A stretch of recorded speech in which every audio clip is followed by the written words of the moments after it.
দীর্ঘ ১ বছর পর জাতীয় দলে আবার ব্যাক করেছি। শেখ সালাউদ্দিন স্যার সহ ওখানে যারা কোচিং স্টাফ ছিলেন তারা অক্লান্ত পরিশ্রম করেছেন আমার সাথে। ৯ বছর বয়স থেকে খেলাধুলা করি এবং সেটা হ্যান্ডবল, ভলিবল সবাই জানে। ফিটনেসের মধ্যে জিম এবং রানিংটা করতে খুব পছন্দ করি। আলহামদুলিল্লাহ দীর্ঘ ১ বছর পর জাতীয় দলে আবার ব্যাক করেছি।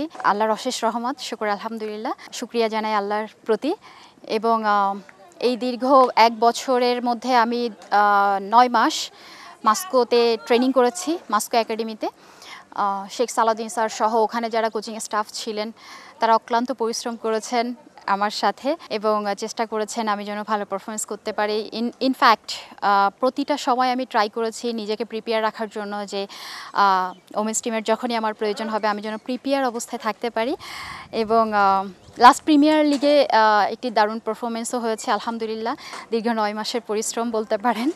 সো সব কিছু মিলিয়ে এটা অনেক ভালো ফিলিং যে আমি আবারও বাংলাদেশ টিমকে প্রতিনিধিত্ব করতে পারবো। আমি সবসময় ফিটনেস ফ্রিক। আমি ৯ বছর বয়স থেকে খেলাধুলা করি এবং সেটা হ্যান্ডবল, ভলিবল সবাই জানে। Inter school, inter district, inter division তখন থেকেই আসলে শুরু। ২০০৭ সাল থেকে যখন ক্রিকেট খেলি তখন থেকে শুরু করে আমি চেষ্টা করেছি সবসময় ফিটনেসটা যেন খুব ভালো লেভেলে থাকে।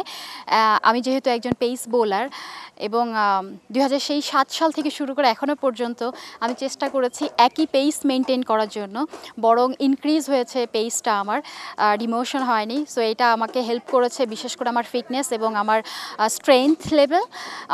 আপনারা জানেন হয়তো যে আমি ফিটনেসের মধ্যে জিম এবং রানিংটা করতে খুব পছন্দ করি।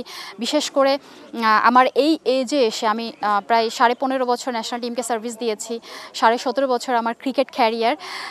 সব কিছু মিলিয়ে দেখা যায় যে আমি এখনও আমি যে লেভেলে ওয়েট ট্রেনিং করি বা আমি জিম ট্রেনিং করি ওই পাওয়ারটা আমাকে হেল্প করে আমার আসলে পেস জেনারেট করতে বা আমার ফিটনেস লেভেলটা ধরে রাখার জন্য। শুকর আলহামদুলিল্লাহ খুব ট্রাই করেছি যেন খুব ভালোভাবে প্রিপেয়ার হতে পারি এশিয়া কাপের জন্য, আপকামিং এশিয়া কাপের জন্য।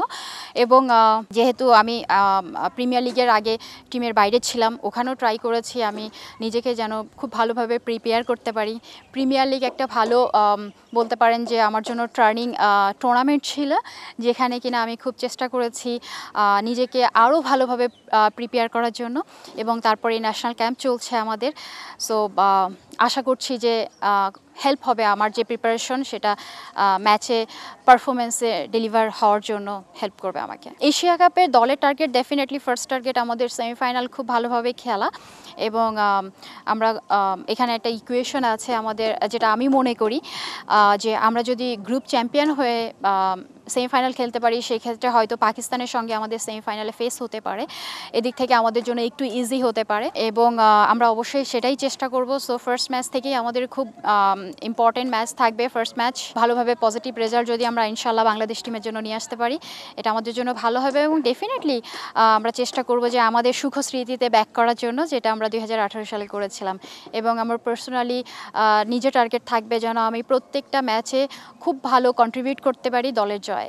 এশিয়া কাপে আমরা শ্রীলঙ্কা, পাকিস্তান এবং ইন্ডিয়াকে ফেস করতে চলেছি কোনো না কোনোভাবে। সো এদিক থেকে তিনটা টিমই অনেক ইম্পর্ট্যান্ট আমাদের জন্য, যেহেতু ওয়ার্ল্ড কাপ আমাদের নিজেদের দেশেই হচ্ছে। সো এটাও আমাদের জন্য একটি প্লাস পয়েন্ট হয়ে থাকবে, যেহেতু ওয়েদার উইকেট আমাদের পরিচিত। সো আমরা যদি ওখানে খুব ভালো ম্যাচ খেলে আসতে পারি এবং ভালো পজিটিভ রেজাল্ট নিয়ে আসতে পারি সেদিক থেকে আমরা মেন্টালি এবং স্কিলি অনেকটা এগিয়ে থাকবো। এটা আমাদের জন্য হেল্পফুল হবে অবশ্যই।